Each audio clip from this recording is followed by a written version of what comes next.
Good evening. Once again, I'm Stephanie Ruhle. The showdown in South Carolina between Donald Trump and Nikki Haley will soon get underway.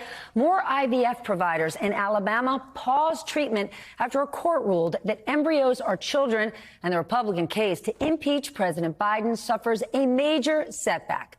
With 256 days before Election Day, we got a lot going on. So let's bring in our Friday nightcap. It is a great one. John Della Volpe is here, director of polling at the Harvard Kennedy School Institute of Politics and an MSNBC political contributor. Christina Greer joins us, associate professor of political science at Fordham University. Nick Troiano is here, executive director of Unite America, a national group trying to bridge the partisan divide. Good luck. His new book, The Primary Solution, Rescuing Our Democracy from the Fringes, comes out next week. And video creator and podcaster Kyla Scanlon, she is the author of the upcoming book, In This Economy, How Money and Markets Really Work. It is out in April. Okay, there's a lot to cover, but I want to start tonight with that decision out of Alabama that embryos created through IVF are children. The judge who handed down this ruling has supported the idea that American law should be based on Christian ideals. Christina, I want to start with you. However people feel about this decision, what strikes me is that government seems to be creeping closer and closer, deeper and deeper into our private lives, which throughout history, I thought that was the opposite of what Republicans wanted to do. Absolutely. And as Emily's List has always told us, when we put abortion on the ballot, Democrats win. And so I think that this actually is going to be something that galvanizes women from across the country. You know, many people have been ringing the alarm, especially us on this network, who have said, if you want to take away abortion rights, then it'll trickle down to IVF, it'll trickle down to birth control, and then a myriad of issues will sort of come to the fore. I do think that this is going to be a bridge too far for a lot of women, not just Democrats, independently leaning women, and possibly some weak Republicans who see this as, you know, an overreach by the courts, an overreach by Donald Trump elected right-wing judges. John, it's trickle down, but it's also confusing messaging. All of a sudden today, Donald Trump is saying, oh, he supports IVF. But how confusing is that for voters, right? This is a life or death issue. And it's hard to even know where Republicans stand or how far they want to go. Well, we're wondering for a year and a half where the line is. Is it 16 weeks? Is it 8 weeks? Is it 6 weeks? We don't really know. Republicans don't know. Republicans, I don't think Senator Tuberville knew what IVF was when he was asked by your reporter, Dasha Burns, yesterday. He said he hasn't looked at the bill, and there isn't one. Right. The bigger issue is the Republicans are creating a generational divide with men and women across the country that is going to be difficult, if not impossible, to heal. I spend a lot of time not just talking about politics with young people, but talking about what their lives are like. And the number of young people, women and men, in places like Florida and Texas that I see on a regular basis who say they love their hometown, they love their job, they love their family, but you know what? They might get pregnant one day, want to start a family, and therefore they have to pull up their roots and move to a less red state. It's something that has a much greater effect than even beyond thinking about the election. Beyond just this abortion issue, there's more and more reporting that Donald Trump is aligning himself with Christian nationalists. For a long, long time, church and state were separated. That seems to be blurring as well. Yeah, well, I think what we're seeing in general in our politics is the fringes on the far left and far right are getting disproportionate amounts of energy and attention and megaphones, and that's because they're gaining success. Well, they are, and our political system right now is designed to amplify that, and that's the real challenge. I think on this issue, though, on IVF in particular, it's not as polarized as it may seem on the surface. You have 80% of pro-life Americans who say that there should not be any restrictions on this. So I'm not sure it's the next right on the chopping block. I think it was a pretty narrow decision that was ruled in Alabama, but it does highlight an issue, for example, that if other legislatures and courts weigh in on this, the fact that our legislators have become so unrepresentative, we're seeing a big gap between what the public thinks and what we're actually seeing in public policy. Then because it's such a narrow decision, do you agree with Christina that the backlash could end up helping Democrats like it did when Roe v. Wade was first overturned? Well, it causes a backlash on the overturning of Roe because you had Republicans now needing to find where they stood on this issue on the sort of spectrum. But I haven't heard one Republican come out and say that they support a restriction on IVF. So I don't think it's going to be the political issue that many on the left are seeming to position it as. Kyla, you're in the econ world. We were talking about this just before the show, and people who are polled, when the pollsters call and they say they don't feel good about the economy, is it just what's in their wallet, or is it the world around them? I mean, I think this is just another example of voter fatigue. People are really tired and they don't feel like they have actionable ways to fix the issues that they're facing. And so I think people are exhausted in a lot of capacities. And when things like this come up, it's another knock against them. John, tomorrow, South Carolina, right? It's this big Nikki Haley, Donald Trump showdown. It's her home state. He's so far ahead in the polls. What are you looking out for? I'm looking out to see if she breaks a third in her home state. That's what I'm looking out for, right? If she can get to 40% in her home state, that's arguably a big win for her. But of course, she's not in this to win South Carolina. She's not in this to win on Super Tuesday. She's in this. We're in New York City. We're thinking about Broadway. I'm thinking about she's the understudy, right, to the main character. And sometimes that understudy, twists an ankle or has laryngitis, perhaps goes to jail, right? And that's what she's around for, right? Do you agree?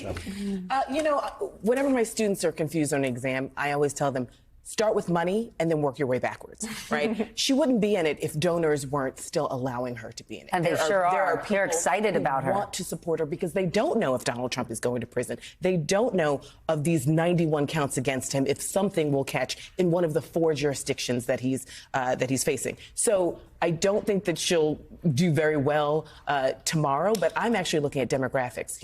Republican women tend not to vote for women. So does she sort of break into this gender gap that we sometimes talk about in political science? Are younger people more interested in her?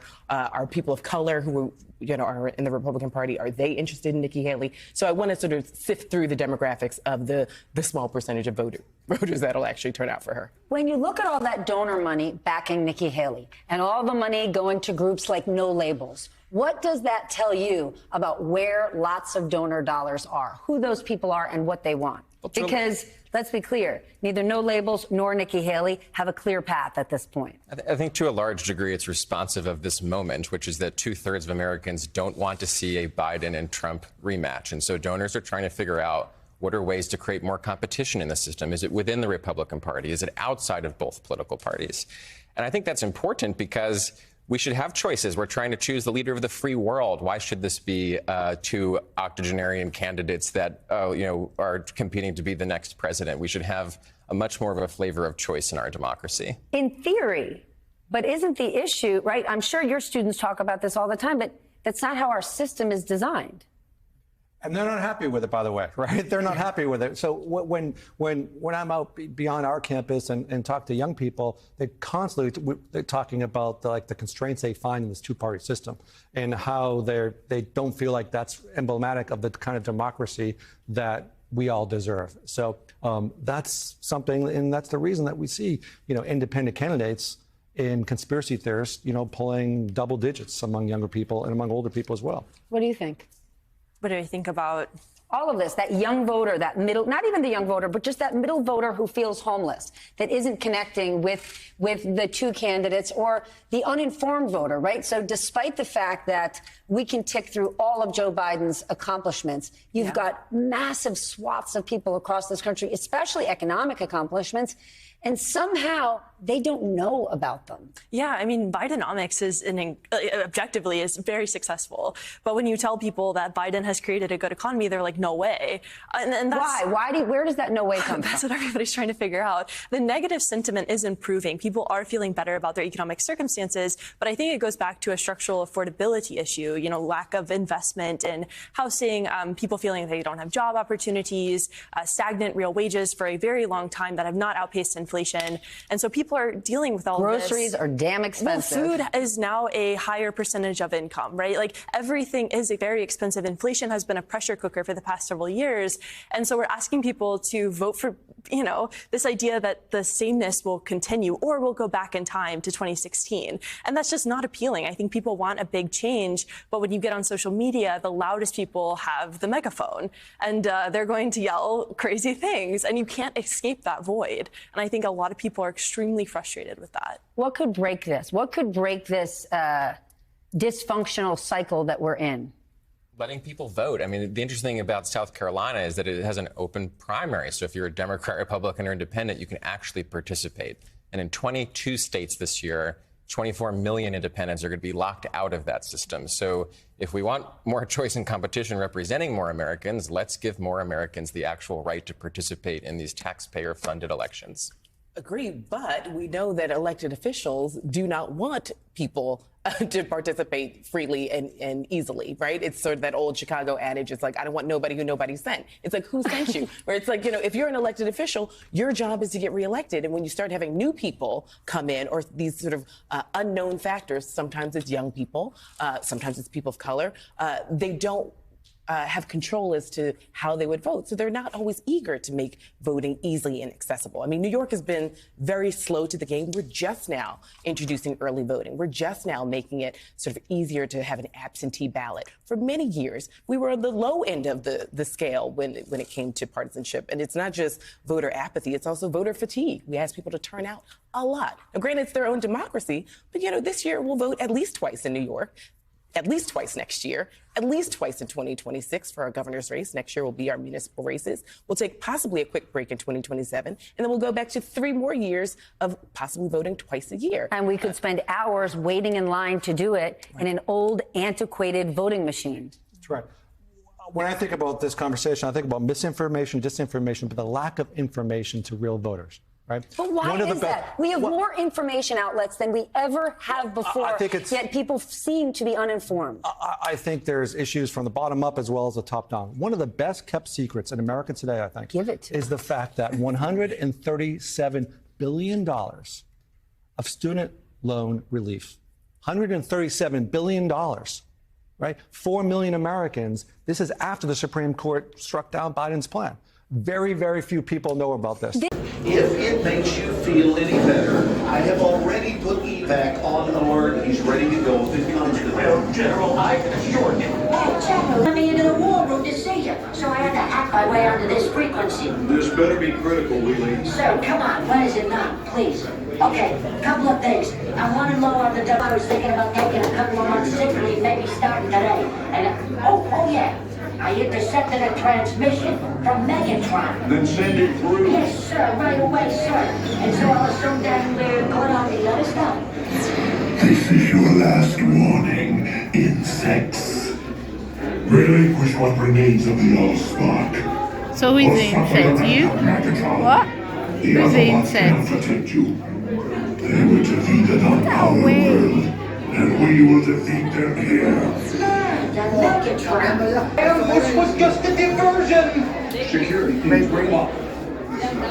Rabbit, she's already inside. Deeds! Give me an update on that reserve. Boss readiness. What was his name? What was it? Evac, sir. Right, Evac.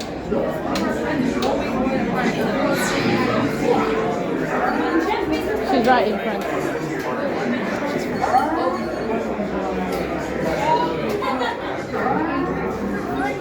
We're facing a heavy, sustained attack.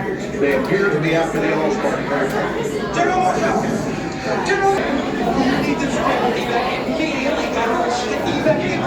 Hold on. National security advisory. Stay down! Check it out! There is a celebration. The amateurs on a suicide mission.